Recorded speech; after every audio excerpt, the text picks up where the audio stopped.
ಎಲ್ರಿಗೂ ನಮಸ್ಕಾರ. Welcome to my YouTube channel. ನಾನಿವತ್ತು ಒಂದು ಟೇಸ್ಟಿಯಾಗಿರೋ ಪನ್ನೀರ್ ಟಿಕ್ಕಾ ಮಾಡ್ತಾಯಿದ್ದೀನಿ.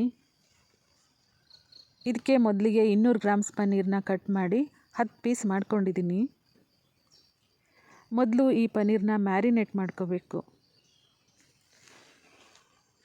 ನಾವು ಹೊರಗಡೆ ಹೋಗಿ ಜಂಕ್ ಫುಡ್ಗಳನ್ನ ತಿನ್ನೋ ಬದಲಾಗಿ ಮನೆಯಲ್ಲೇ ಈಸಿಯಾಗಿ ಕಡಿಮೆ ಸಮಯದಲ್ಲಿ ಟೇಸ್ಟಿಯಾಗಿ ಈ ರೀತಿ ಮಾಡ್ಕೊಂಡು ತಿನ್ಬೋದು.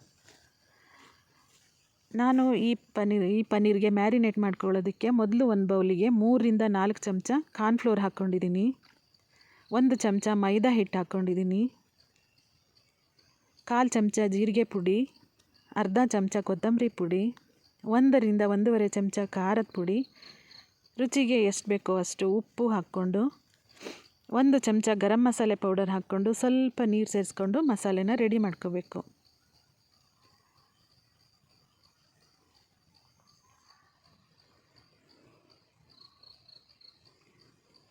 ಜೊತೆಗೆ ಅರ್ಧ ನಿಂಬೆಹೋಳು ರಸನ ಸೇರಿಸ್ಕೊಂಡು ಚೆನ್ನಾಗಿ ಮಿಕ್ಸ್ ಮಾಡಿ ಮಸಾಲೆನ ರೆಡಿ ಮಾಡ್ಕೋಬೇಕು.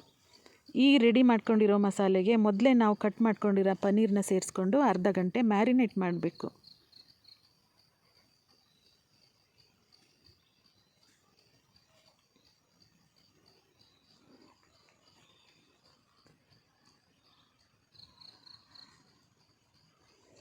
ಅರ್ಧ ಗಂಟೆ ನಂತರ ಮ್ಯಾರಿನೇಟ್ ಆಗಿರೋ ಈ ಪನ್ನೀರ್ಗೆ ಟೂತ್ ಪಿಕ್ನ ಚುಚ್ಚಿಬಿಟ್ಟು ಬ್ರೆಡ್ ಕ್ರಮ್ಸ್ನಲ್ಲಿ ಈ ರೀತಿಯಾಗಿ ಹೊರಳಾಡಿಸಿ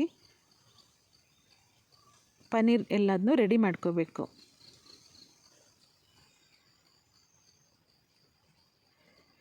ಇವಾಗ ಎಲ್ಲ ರೆಡಿ ಮಾಡ್ಕೊಂಡಿದ್ದೀನಿ.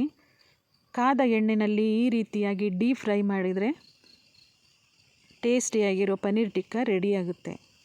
ಕೆಲವರಿಗೆ ಡೀಪ್ ಫ್ರೈ ಬೇಡ ಅನಿಸಿದ್ರೆ ಕಾದ ತವಾಗೆ ಸ್ವಲ್ಪ ಎಣ್ಣೆ ಹಚ್ಚಿ ತವಾದ ಮೇಲೆ ಕೂಡ ಇದನ್ನು ಬೇಯಿಸ್ಕೊಂಡ್ರೆ ರೆಡಿಯಾಗುತ್ತೆ.